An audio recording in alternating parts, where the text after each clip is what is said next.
Michelle, thank you. The top stories. UK police are stepping up armed patrols on the transport network and in other crowded places as they warn of an increased terror risk over the festive period. Senior officers from counter-terror policing and the British Transport Police have issued a joint call for vigilance following the recent attacks targeting the Jewish community in Manchester and Australia, warning that mass gatherings over the Christmas and New Year period remain an attractive target for terrorists. Deputy Assistant Commissioner Security and Protection John Saville spoke today. What happens abroad does play out here on the streets in the UK, particularly here in London, but across all of the rest of the country. And we have to be aware of that. The emotions are running high. But nevertheless, you know, we are a peaceful society, and again, I must reassure the public that there is no specific increased threat. We're just asking for some extra vigilance at this time of the year. New details are emerging about the gunman behind the massacre in Sydney. Indian police say 50-year-old Sajid Akram was originally from the southern city of Hyderabad and had limited contact with family there. Authorities in India say relatives were unaware of any radical beliefs or activities as Australian police continued to examine possible overseas links. Detectives are investigating claims that the two gunmen travelled to the Philippines weeks before the attack for what's being described as military-style training. 15 people were killed in Sunday's shooting, with 22 still in hospital, 9 in a critical condition. The Prime Minister says the attack appears to have been motivated by Islamic State ideology. Elsewhere, the driver who ploughed into crowds at Liverpool's Premier League victory parade has been jailed for 21 years and 6 months. Paul Doyle injured 134 supporters after driving his car into fans. The court heard the 54-year-old lost his temper and acted in what a judge called inexplicable fury. Dashcam footage showed supporters thrown onto the bonnet of the car and dragged beneath it as Doyle shouted abuse and accelerated through closed streets. Doyle pleaded guilty to 31 offences, including attempting to cause grievous bodily harm to a 6-month-old baby. The judge said his actions caused horror and devastation on a scale not previously encountered by this court. It is almost impossible to comprehend how any right-thinking person could act as you did. To drive a vehicle into crowds of pedestrians with such persistence and disregard for human life defies ordinary understanding. UK unemployment has risen to 5.1%. It's the highest level since early 2021. The ONS says young people are being hit the hardest, with unemployment among 18 to 24-year-olds jumping by 85,000. Conservative leader Kemi Badenoch spoke this afternoon. It's just another day of bad news from Labour. What we're seeing is an advent calendar of misery. It's Christmas time. People want to know that they're going to have a job, that they're going to be earning more money, they can do their Christmas shopping, they can survive. And instead, what we've had is low growth, more people losing their jobs, and no good news at all for the foreseeable future. And Donald Trump says he's suing the BBC, launching a multi-billion-dollar legal action over what he calls a doctored edit of his January 6th speech. The US president claims a Panorama documentary falsely made it appear he called for violence at the Capitol, accusing the broadcaster of defamation and misleading editing. The BBC apologised for giving a mistaken impression, but insists there's no basis for a defamation claim. In a statement, a spokesperson said the broadcaster will defend the case and will not comment further while legal proceedings are ongoing. The Health Secretary Wes Streeting appeared to back the US president's decision to proceed with a court case. What the BBC did in relation to Donald Trump and that programme was wrong and misrepresented what President Trump said. The BBC's apologised for that. President Trump has every reason to be angry about it, and he may well want to proceed with a court case. That's for him to decide and for the BBC to answer. From the government's point of view, we want to make sure the BBC continues to be a highly trusted source of independent and reliable journalism, and as well as fulfilling its historic mission to inform, to educate and to entertain. Those are the latest GB News headlines. For now, it's over to Michelle. Take the GB News family with you on any device. As long as you have an internet connection, tune into GB News anywhere on the planet or beyond.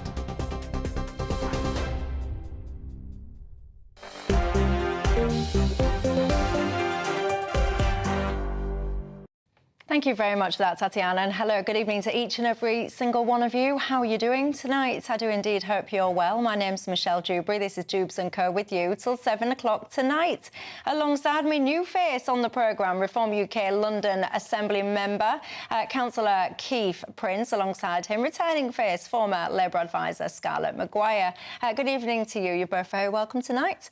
As, of course, are each and every single one of you. You can join in the conversation in all the usual ways. You know the drill by now. It's not just about us. It is about you. What is on your mind tonight? Then you can email me, gbviews@gbnews.com. You can go to the website, gbnews.com/yoursay. Of course, you can tweet and you can X me. We need to talk about unemployment. I'll get to that in a sec. I'll also be talking to a Justice Minister tonight. I've got to tell you, I think I could fill a whole show talking to him. I know that there's lots of things that you would like me to ask, so I shall indeed do my best. I've got to reflect, though, on that horrendous story that we've just been hearing, the sentencing of Paul Doyle, the guy who, for whatever reason, anger, arrogance, selfishness, self-entitlement, whatever it is, decided that he was going to career his car multiple times, of course, through that parade in Liverpool. What a grotesque crime, I've got to tell you as well. I was listening to the sentencing, Keith, and it was just appalling when you hear the impact, the lives that have been affected, of course, of all the victims, but also his own family, his children. He has just ruined so many lives. Well, it's just incredible, isn't it, that anyone could do that? You know, even a little child drove at a pram. I mean, what's going on in someone's mind when they do something like that? It's well, $1 million really question. incredible. The judge said, didn't he, that no right-thinking person would be able to actually understand what was going through his mind. I've got to say, I agree with that. Your thoughts? Yeah, I mean, it was just completely shocking, and you wonder if when people talk about road rage, that's what it is. Is that it's?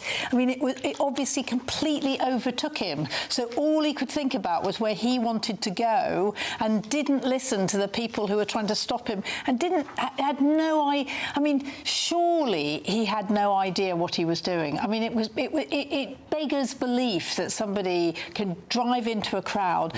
I mean, what is amazing? Repeatedly, by the way. He paused quite a few times as well. What's amazing is that nobody was killed. Yeah. I mean, Absolutely it is staggering. just incredible, Staggering. right?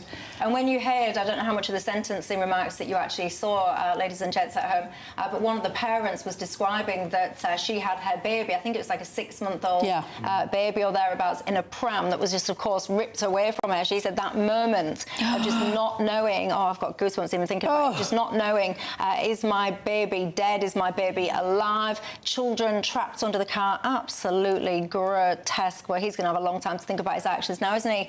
Because, of course, over 20 years he has been sentenced to today. Let me know your thoughts on that one. But look, I do want to talk to you about the unemployment rate in this country. Are you unemployed? And if so, is it by choice or necessity? Are you desperately seeking work and not being able to find it? The unemployment rate now has hit its highest level for almost 5 years. It was 5%. It's now gone up to 5.1%. This is not good news for the Labour government, is it, Scott? No, it's not good news for the Labour government, and it's much worse news for both the country and actually the people. And the people I worry about most are the young, because if you begin by being unemployed, it's very, very difficult to then get back into a job. And actually, Labour are doing things. They've promised that no young person will be unemployed for more than 18 months, that they will be put into a job. They do understand. How are you going to achieve that?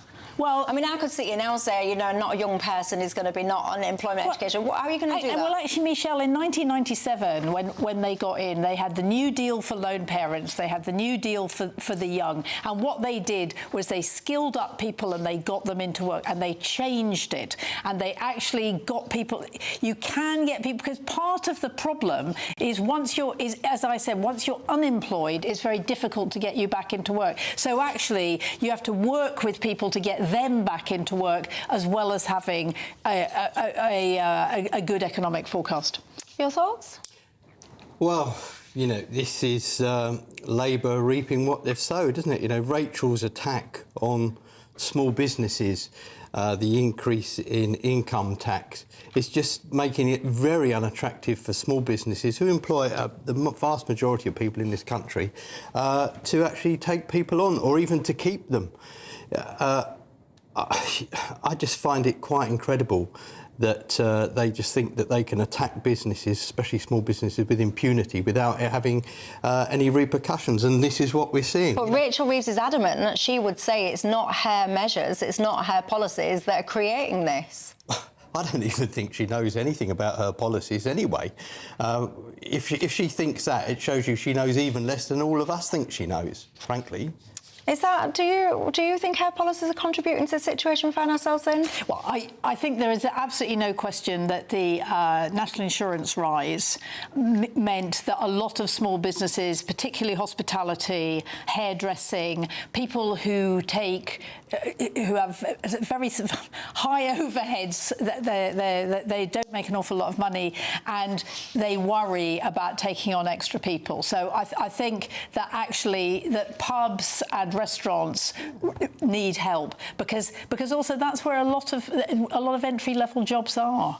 Well, some of you, I know this as a fact, many of you actually, you have small businesses. Some of you are in the hospitality industry. You get in touch with me often. You tell me that you feel absolutely betrayed by this government. I know many of you on things like this, you know, the business rates, the revaluation there, that's absolutely clobbered you. Keep getting in touch with me. I want to know your thoughts on that tonight. Now, something interesting caught my eye today. The Labour Party are announcing a new policy. They want to introduce whole life orders for murders that have been connected to the police, prison or probation officers' current or former duties. Joining me now is Labour MP and Justice Minister Jake Richards. Good evening to you, Jake. Tell us more about this new policy you're announcing. Well, good evening, Michelle. Look, what the government is announcing today is making sure that the full force of the law is felt when the most heinous crimes are committed, and that means when people who are working, who are serving their country, whether that be in prisons, whether that probation service or police officers, are murdered for doing their job. It's wholly horrendous when that happens, and we are today closing a loophole which allowed, luckily, just a very few offenders to escape that whole life sentence.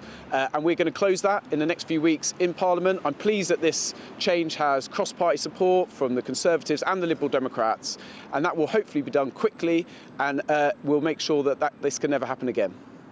This has been triggered by that horrendous revenge murder of Lenny Scott. Many of my viewers will be familiar with that case.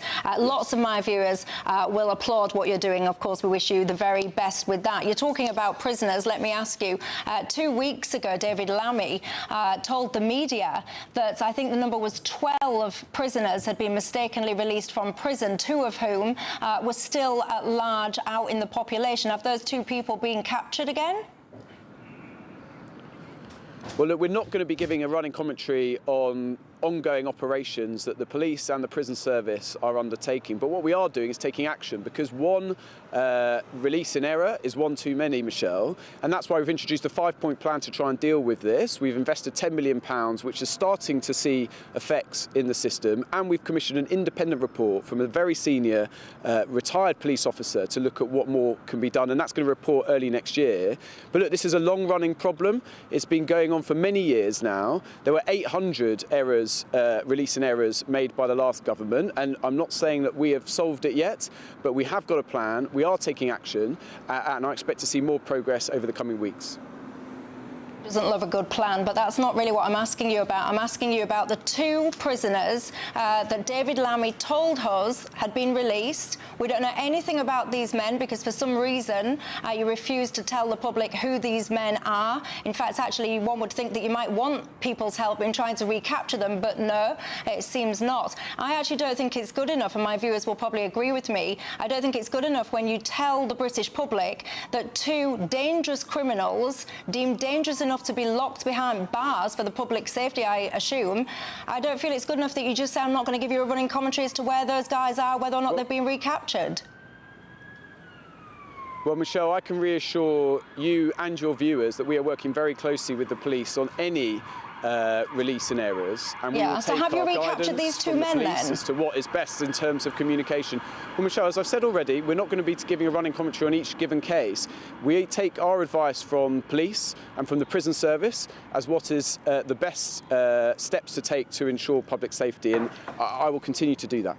I think that's pretty appalling, actually, that we know that potentially dangerous criminals are amongst us, and we have no idea who they are, what they've done, who to look out for, and whether or not they're still even at large. One of the primary responsibilities of a government, as you will know, is to protect its citizens. Many of my viewers, we speak about this often, feel very strongly, you say absolutely, but many of my viewers feel that actually your government's policy, particularly when it comes to the border situation in the Channel, you are directly actually putting particularly women and girls at risk in this country. What do you say back to that?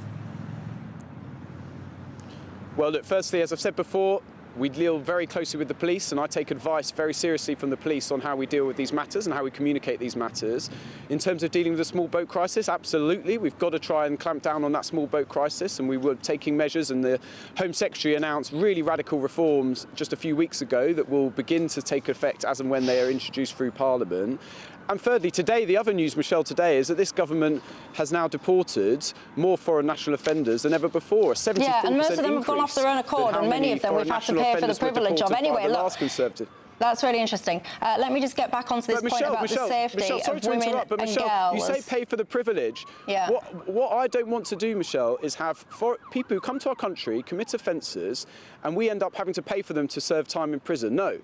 Where we can, we should be getting them out of the country and return to where they came from. And that's what this government is doing. 74% increase compared to what the Conservatives managed. And we'll continue to do that with more measures to make it easier and quicker to get rid of foreign national offenders coming into Parliament next year. Yeah, and my viewers don't really care about the Conservatives and what they did. They're toast now, they're gone. What my viewers care about is the fact that as a woman, as a parent who have got, I don't know why you're laughing because it's not funny actually, when you've got teenage girls that cannot even go to the park with their friends without being snatched away from their friends and sexually assaulted in bushes, when you've got 17-year-old girls that can't even walk the streets without a random Sudanese guy trying to snatch them off the street, the CCTV footage that we saw recently, my viewers are absolutely terrified for their own safety, for their children's safety, and for their grandchildren's safety. What do you say back to those viewers who feel very strongly that your government and the previous one is directly putting us, British citizens, at risk? Well, we've got to do more to tackle violence against women and girls, and actually later this week the government will be setting out a really radical strategy to deal with that, to halve violence against women and girls over the next decade, and that's a really important part of this government's ambition. We've got to get more police on the streets to make sure that people do not feel unsafe in parks or at night or in their communities. They do, that's absolutely vital, and that's why we're recruiting. That's why we're recruiting 13,000 more police officers. Michelle, I know that too many people feel unsafe in their communities, and we're trying to take action to deal with that. It's why we're recruiting more police officers. It's why we've announced the harsher sentences for whole-life murderers of police officers today. It's why we're deporting more criminals from this country who shouldn't be here. It's why by the end of this Parliament we'll have more criminals locked up behind bars than ever before. So look, more work to be done, but I won't for a minute take the argument that this government is staying silent. We're taking action on law and order, and we're doing more than ever has been done before to keep this country safe. Ipsos, a firm that I'm sure you'll be familiar with, they today released their 2026 predictions looking at the year ahead. They predict that they suggest that 3/4 of British citizens think that large-scale public unrest is going to occur next year. What do you think to that? Well, look, I don't think there's going to be large-scale public unrest in our country. We've got big challenges in our country. We all know that, whether that's in the NHS, whether that's about immigration, whether that's about law and order and our economy. There are big challenges in this country. But I think we will solve those challenges by working together, by trying to unite as a country rather than divide one another. We face bigger challenges than we faced today before, whether that be in the Second World War, whether that even be before I was born during the Winter of Discontent. We faced challenges in the 80s with the miners' strike, and we faced challenges with terrorism when I was growing up in the 90s and noughties, and we face big challenges today. But this country is great, and we will meet those challenges, and we will meet that by working together rather than dividing. An armed forces boss, you'll know yourself, suggested that actually we are heading towards potential war and that we need to be preparing ourselves potentially to fight. He even says that more families will understand what it means to sacrifice for your nation. I imagine that a lot of those people, if indeed we did have to fight, would be the working class communities of this country. I can't help but notice, my viewers might have noticed too, that our Prime Minister seems to think that many of those working class communities are just far-right people. Why should they stand up and fight for this government?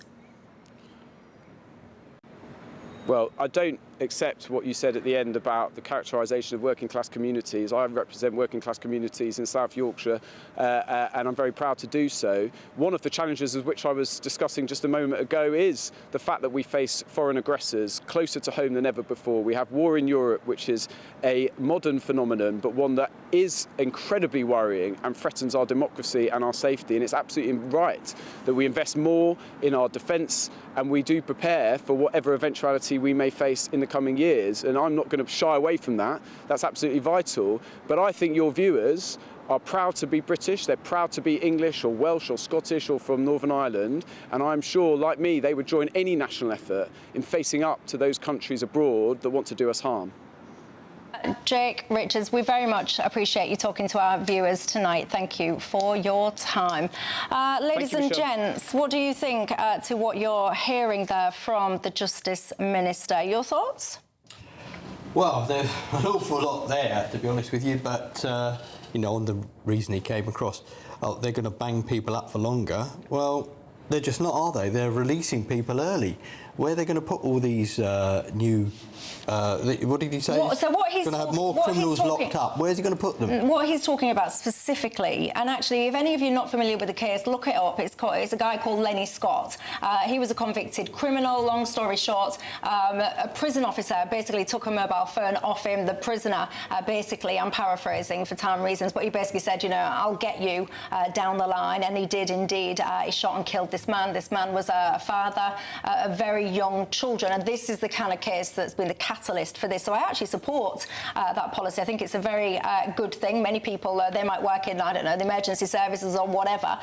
They might be looking at this and saying, well, why is it only the former police, prison and probation officers? Many people actually work on the front lines to try and keep Brits safe. Scarlett? Yeah, I mean, I think it's a good thing. I think that actually one has to understand that when one kills a policeman or a prison officer, a police officer or a prison officer, that's the end of it. That's basically the end. I mean, they know. I mean, as far as, you know, locking them up goes, there's luckily very, very few cases of that. Those people will be held. They will be held there for good. The people who are being let out of prison because there's not enough prison places, because there haven't been enough prison places for decades, are the people who are reaching the end of their sentence. These people will never reach the end of their sentence. That's what a whole life thing is. And we have to be really careful with whole life sentences. They have to be special. They can't say, oh, and we'll do this and we'll do this, so that they become, oh, well, you know, you'll be given a whole life sentence, because then one is left with what the prison officers don't want. They don't want people who are in prison without any hope of release. I mean, that is a bad thing. So we want to keep it to very, very few. Well, I wouldn't be having prisoners with a whole kind of sitting there, oh, I've got no hope of release. If I was in charge of this country, I would have a return to the death penalty. Thank you very much for some of these prisoners that have awful crimes when they're raping, killing, murdering children. They'd be gone.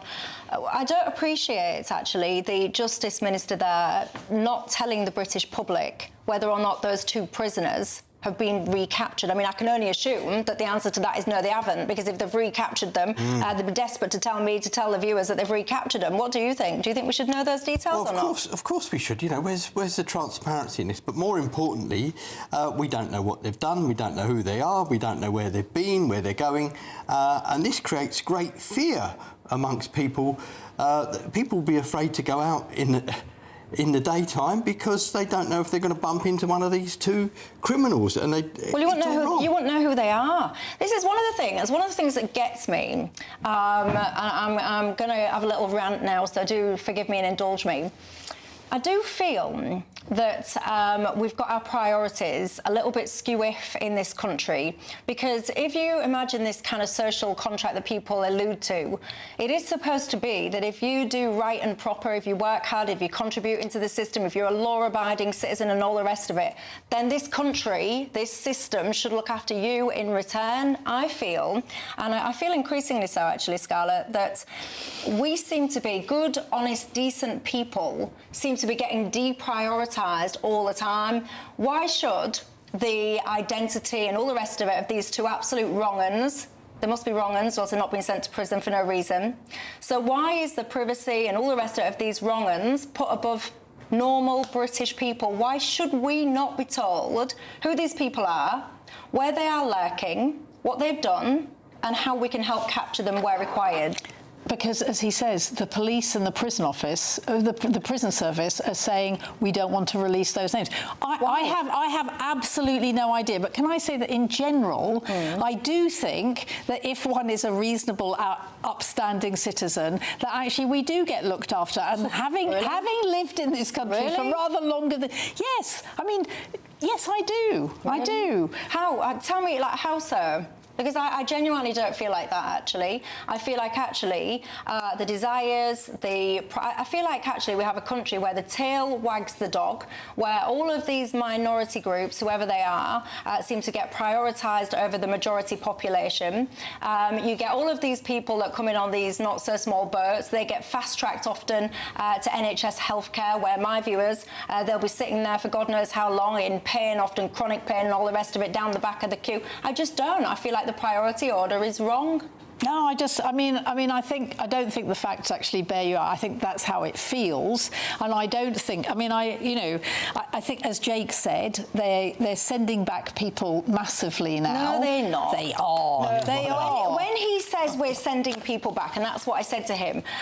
He says, we're returning foreign. I can't remember what his word was. We're returning foreign migrants, whatever, at record levels. What they fail to mention, and it happens all the time, is that actually what is happening is, yes, people are leaving at a rate of knots, but that is often voluntarily, point one. Often the government don't even realise they've gone, and then often, point three, we've had to pay for them to leave. That's not really strong government policy, is it? Surely getting rid of them is, as he says, what do you want? Do you want them in jail where we have to pay for them, or do you want them gone? Actually, we want them gone. And that's what's happening. But I think all this thing about minority groups getting more than, frankly, white people, I just don't think it's right. I just don't think it's correct, and I think we can go on and on about it, right? I will go on and on about it, actually. I think this... I will. I make no apologies for it. Yeah. I think this country is heading in absolutely the wrong direction. I feel like it gets worse and worse and worse every day. I feel like almost there's barely a day or a week goes by when I don't pick up the paper or look online or whatever and see yet another case of some migrant asylum seeker guy raping, sexually assaulting young girls. It sickens me. So why don't we, in that case, so every 3 days a woman is killed by a man, by a partner or ex-partner. Do we read about that? No, right? There is the number of women and girls who are being assaulted by white people as well as brown people and black people is appalling. Do we talk about... No, we talk about the minority of people who are... I think it's 59. I would feel better if we actually talked about the real problem about violence against women and girls in this country, because it's not a race thing. It's not it's actually about the way women and girls are treated. My job is not to make you feel better. My job is to try and have the conversations that people are having at home, to try try and raise the issues that people are passionate about. And you're telling the wrong person when it comes to domestic abuse, because as is public knowledge, I spent my whole childhood on a social services at-risk register because of in-home domestic abuse. I've been in domestic violence shelters as a child, and I've been an ambassador for Women's Aid domestic violence charities. So nobody knows better than me the scourge, the cancer, the disgusting nature of domestic violence that affects this country. And what I would say back to that, it is because we have so many sick, twisted, disgraceful British individuals that we absolutely, therefore, should not be importing any foreign ones to add to that mix as well. That's what I would say to that. That's fine. As long as we recognise that actually most women are raped or killed or assaulted Why do you by feel I need British to do this, by people. the way? When I'm talking about 17-year-old girls wandering back from wherever they've been, their friend's house or whatever, when I'm talking about teenage girls sitting in a park with their friends getting snatched off by foreign migrant men or whatever the terminology is, why do you feel the need to tell me that most perpetrators are white men? Because I just want people to understand that there is a whole wave of violence against women and girls, but most of the perpetrators are not foreigners. That's all I'm saying, is that actually, if we really want to be frightened, then you can be frightened of everybody. And I remember when my daughter was a teenager, and I would drive her anywhere. She'd go, oh no, I'm going to walk to a friend. And if it was dark, I'd be really scared. But actually, I didn't even think what nationality that person was. I was just frightened of men. I think it's quite a do-gooder mentality. When anyone tries to raise the awareness and the concern of these men. I mean, I don't know how much of this footage you've seen. I've seen footage of a girl, I think it was at Liverpool station, I think it was. I think she was about 19. Some guy literally trying to snatch her away. You will have seen the CCTV footage of the guy that got sentenced, I think it was the day before yesterday. Yeah, again, another teenage girl, just minding her own business, wandering along. Bus passengers had to literally wrestle this teenage girl off this guy.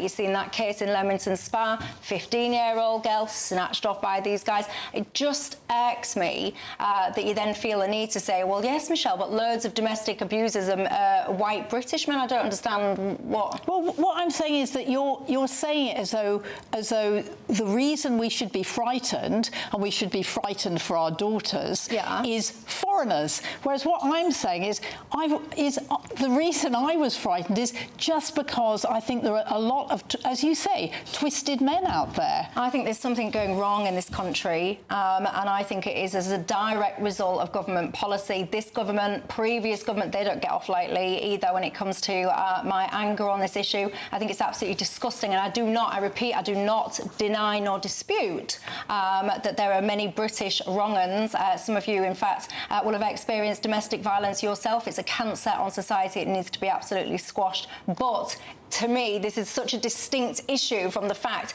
that teenage girls, increasingly, it feels like to me anyway, seem to be getting attempted to be snatched off the street. I mean, you can make your own minds up, different opinions. Always welcome on Dewbs & Co. Join the conversation in all the usual ways. I'll see you in a minute. And we have to remember Sarah Everard.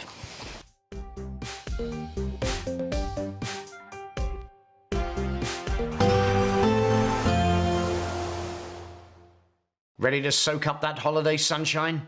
Won't we need some cover? No worries. All sorted. All Clear Travel Insurance sponsors GBNews Travel Destinations Forecast.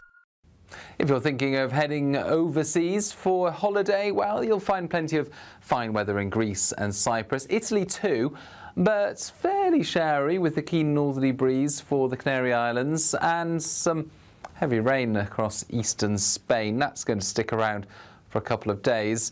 Meanwhile, ahead of another area of low pressure, Italy and Greece are largely fine, but there is another low on the way, arriving into the weekend. All Clear Travel Insurance sponsors GBNews Travel Destinations Forecast.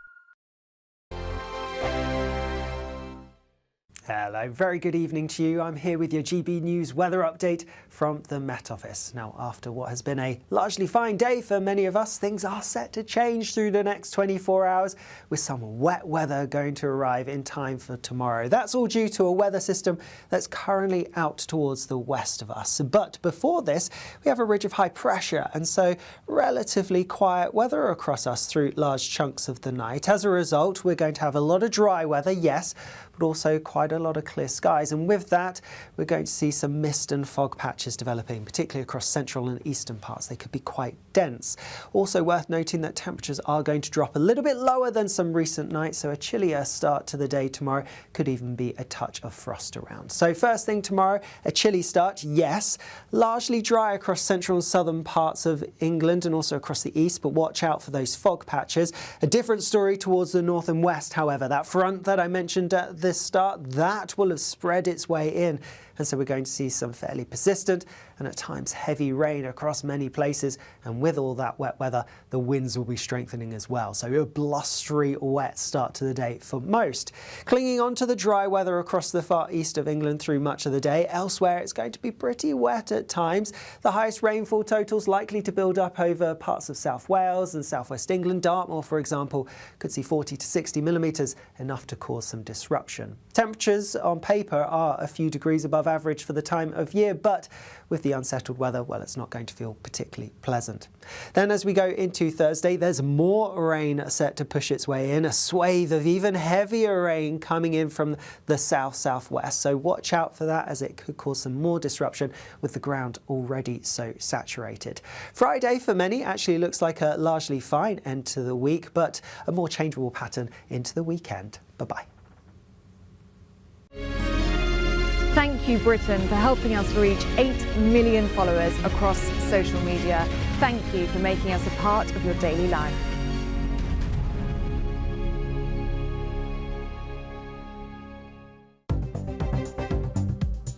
Good evening, this is the latest AI travel news from GBNews.com.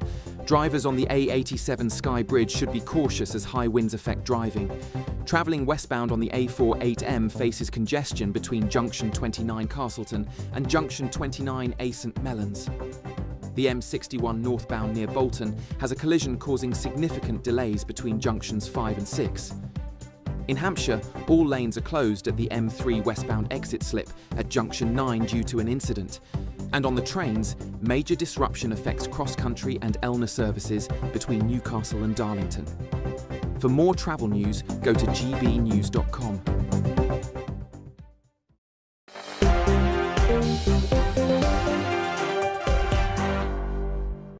Hello everybody, welcome back to Dewbs & Co with me, Michelle Dewberry. Alongside me I've got Reform UK London Assembly member Keith Prince, and alongside him former Labour advisor Scarlett Maguire. Welcome back everybody. Now, you will know, I am sure, Patrick Christys, he has a wonderful programme later on tonight, and this evening, 9 o'clock, he has a fascinating exclusive for us. Patrick Christys, tell us more. Thank you very much for fitting me into your busy show, Michelle. I won't keep you long, but it's important, this, really. Every single day we seem to be reporting on, reading about attacks, mostly sexual attacks, by illegal immigrants, asylum seekers, in some cases just foreign-born men, here in Britain. What you never hear, though, is the story of that victim or survivor. Well, that changes tonight from 9 p.m. You're going to hear from a very, very brave young lady called Abby, who has waived her right to anonymity. You're also going to hear from her mum. They've got a very strong message to the Prime Minister and the Home Secretary after Abby was sexually assaulted by an Iranian asylum seeker in a random attack when an innocent game of hide-and-seek went catastrophically wrong. This story's got a lot to it. Police failings, obviously failures at the border, but also I think you will be flabbergasted to find out how much support this Iranian sex offender has had in relation to Abby and her family. But here is a little clip of why Abby decided to bravely come forward and waive her right to anonymity. I have nothing to be ashamed about. I can't change what happened to me whatsoever, but if I can just do a little bit to save someone else from going through what I went through, then I will do that. And also, he hasn't seen me since. I haven't had my voice, I haven't been able to tell my story, but this has given me the chance to feel that I can get my voice out there, and, you know, he can see who he's done it to, who he's hurt. I just want to say quickly that we are supporting Abby and her family through this. They approached us. They, as you can hear from that clip there, are you know, pretty desperate to get this clip out there. They want to try to reclaim some form of power from this situation.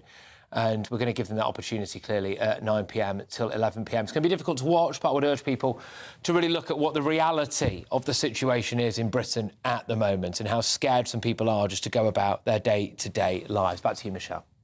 Patrick Christie's, I for one certainly shall be watching. I'll see you at 9 o'clock. Now, I just want to retouch on that story that we mentioned a second ago with the Labour minister there now, because take a listen to this. This is it's the head of Britain's armed forces. Listen to what he's been pointing out.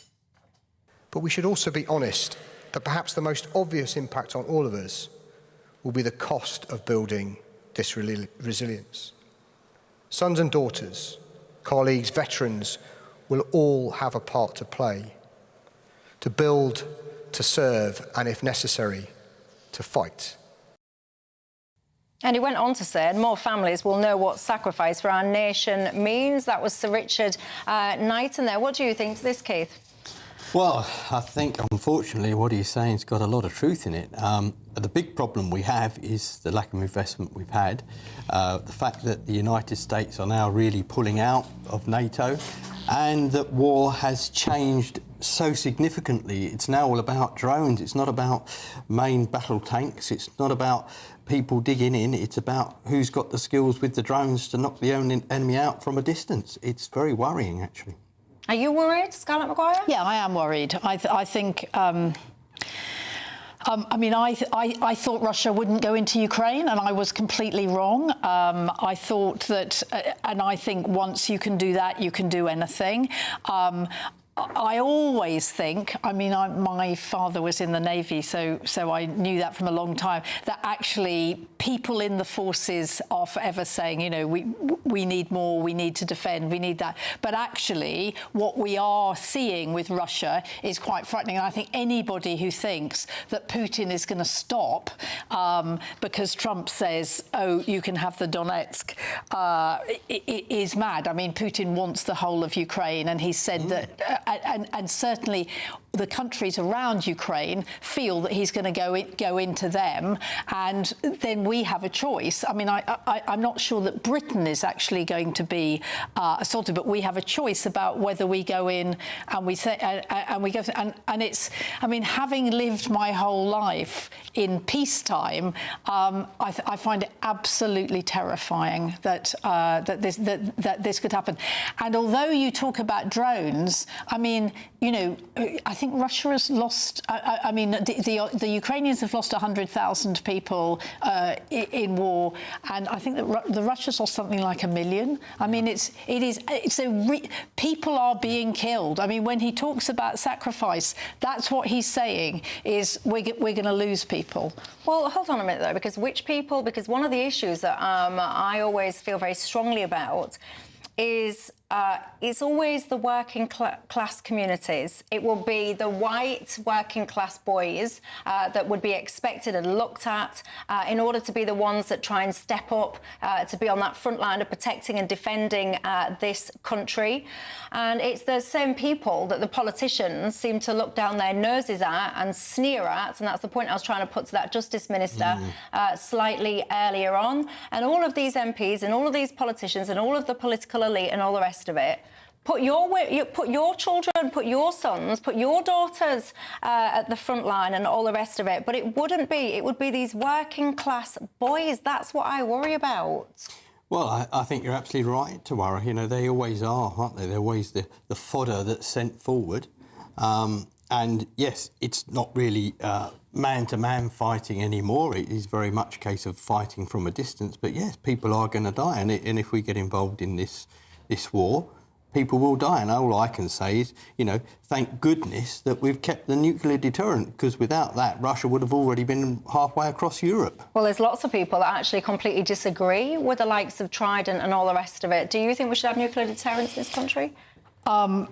The problem with nuclear deterrence is you can never use them, and I think somebody said is a democracy will never use a nuclear deterrent, only an autocracy, because the people they'll never elect somebody who will actually use it. So I think it's a real problem. But actually, I mean, I think to say that it's just working class young men who are going to do it. I mean, they would be put towards the front of the queue. No, but we've been fighting wars. I mean, we've lost lots and lots of people in Afghanistan. There were people from all classes. There were lots and lots of officers who died in Afghanistan and died in Iraq. I think to pretend that this hasn't been going on. These are wars that many of my viewers will be shouting at the screen, saying that we should never have been involved in the first place. Many people will actually be shouting at the screens. They would regard the likes of Iraq, perhaps many of my viewers will be shouting illegal war. That's what I can almost hear shouting. Well, I couldn't agree with you more. I opposed both Afghanistan and Iraq. I thought they were wrong. I thought we were wrong to go into them.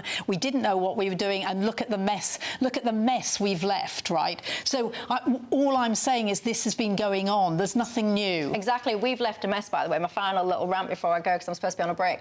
We've left this mess in Afghanistan, and then all of these do-gooders in this country acknowledging that the UK destabilised the likes of Iraq, Afghanistan, all the rest of it. They then want us then to bring over young men from these nations that we've had a hand in destabilising and allow them to set up home here. I always found myself wondering, what do you think some of those men from those nations must think, understandably, by the way, of the UK? That is a question I have. Hold on. Young men who are translators and who risk their lives, the British Army. I don't know how many translators there must have been. An awful lot, I can tell you. Yeah, well, it feels sometimes like we had about 5 translators per individual that we sent out there. Maybe my maths is off. Anyway, look, speaking about things that have got many people irritated, the doctors' strike, I want to touch upon that, and also Donald Trump, he's irritated with the BBC. I'll see you in a minute.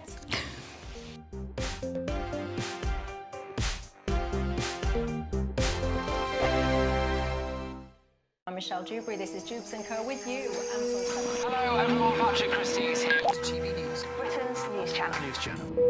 Access the stories that matter to you. Take the GB News family with you on any device.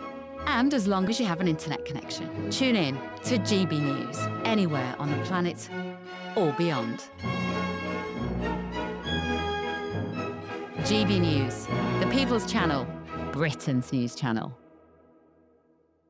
At GB News, we love to hear from you, our loyal community. So drop us a line at gbnews.com/yoursay. There you can talk to each other and also to the presenters live on air. gbnews.com/yoursay, because GB News is your channel, Britain's news channel. You want to know what's really going on in the corridors of power? Labour don't know what to do with you half the time, and that makes you quite lethal in the chamber. Get behind the headlines with Chopper's Political Podcast. Join me, Christopher Hope, as I sit down with the great and the good of British politics. We'll see where this ruling takes us. These are the stories shaping our nation. Chopper's Political Podcast, available now on all platforms. Listen in and stay ahead.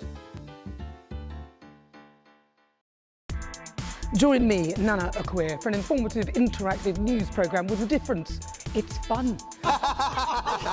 No, he didn't say that, Dave.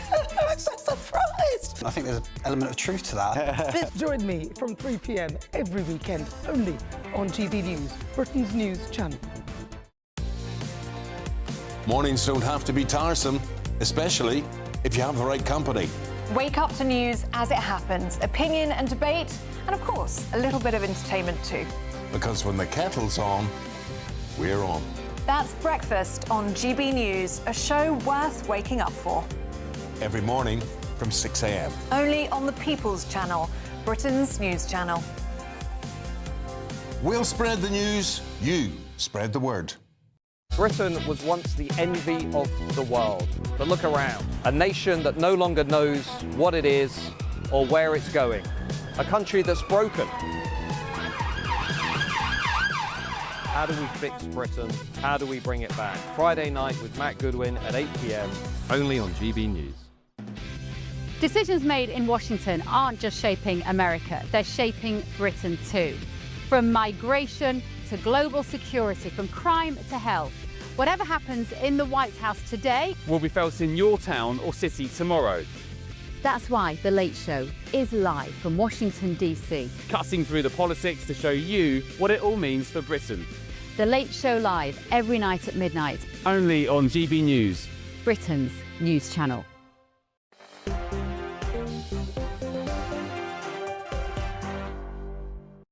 Hello, everybody. Welcome back to Dewbs and Co. Me, Michelle, Dewberry, Keith, Prince and Scarlett Maguire. Now, the BMA, we know the drill on this. They look set to go out on strike again. So Keir Starmer now has urged the doctors to, quote, push back against the BMA. Do you think that they should?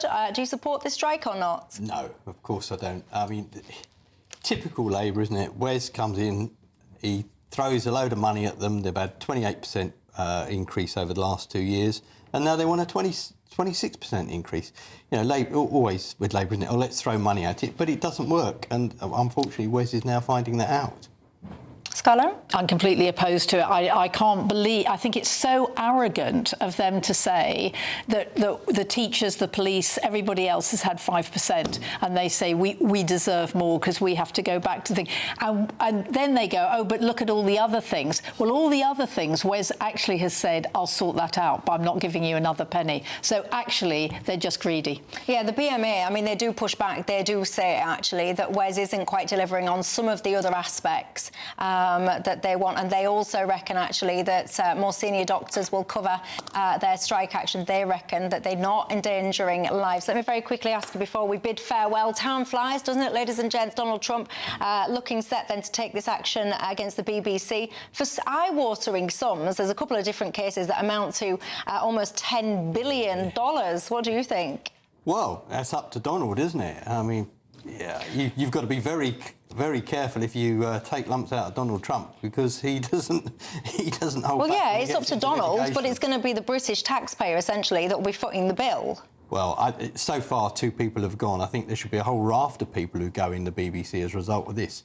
It's disgraceful what they did. Just in the run-up to an election, completely doctored the tapes. Yeah, I'd get rid of a whole load of them. What do you think? I think it's completely wrong. I think it's absolutely what's wrong? I mean, £10 billion. It did him no harm at all. He won the next election. It wasn't even seen in the States. End of. I mean, come on.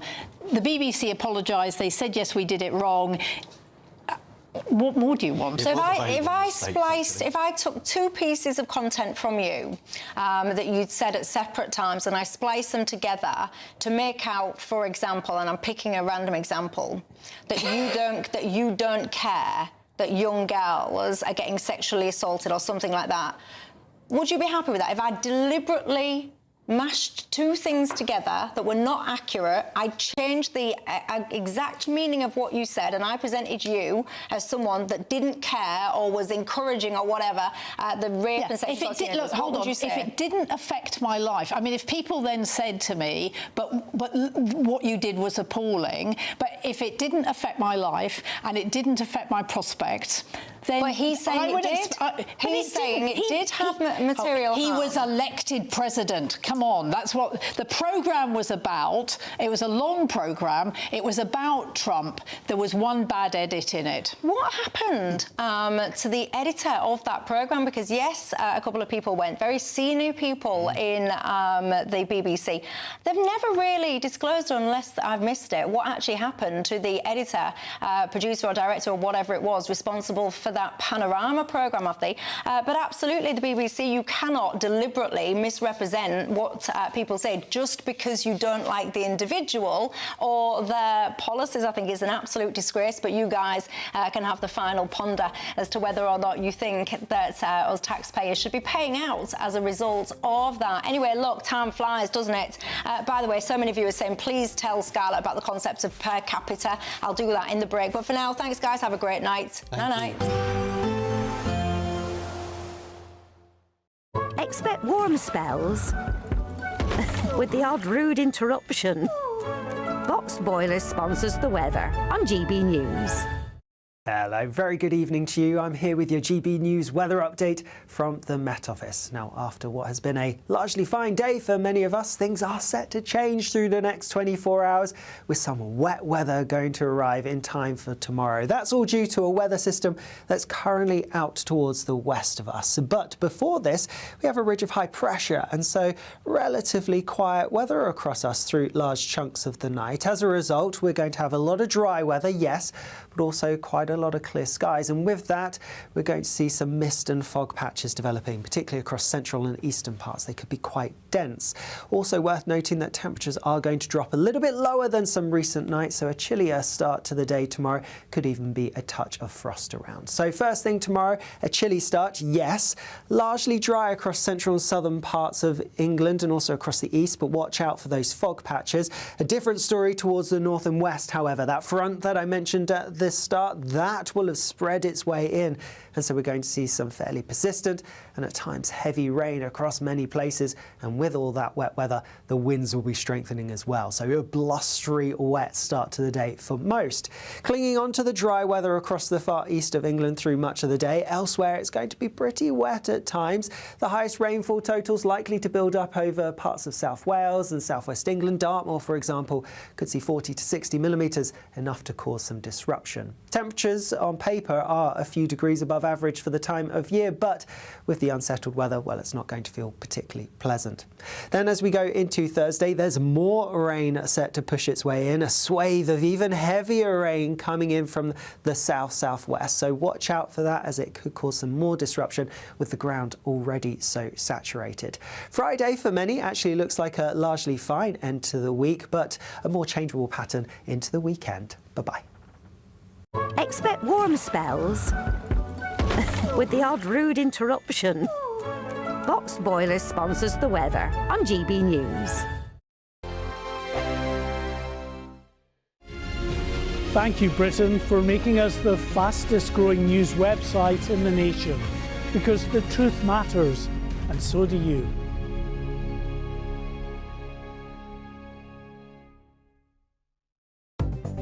Good evening, this is the latest AI travel news from GBNews.com. On the M8 westbound, lane 2 is blocked near junction 20 due to a broken down vehicle. Drivers on the A4 8M westbound face congestion between junctions 29 and 29A. In Bolton, the M61 northbound is reduced to 2 lanes between junctions 5 and 6 due to a crash. The M3 westbound exit at junction 9 is shut after a collision. Normal conditions are expected by 8:15 this evening. In Buckinghamshire, congestion persists on the A404 northbound. And on the trains, major disruptions affect services between Newcastle and Darlington. For more travel news, go to gbnews.com. It's the big one.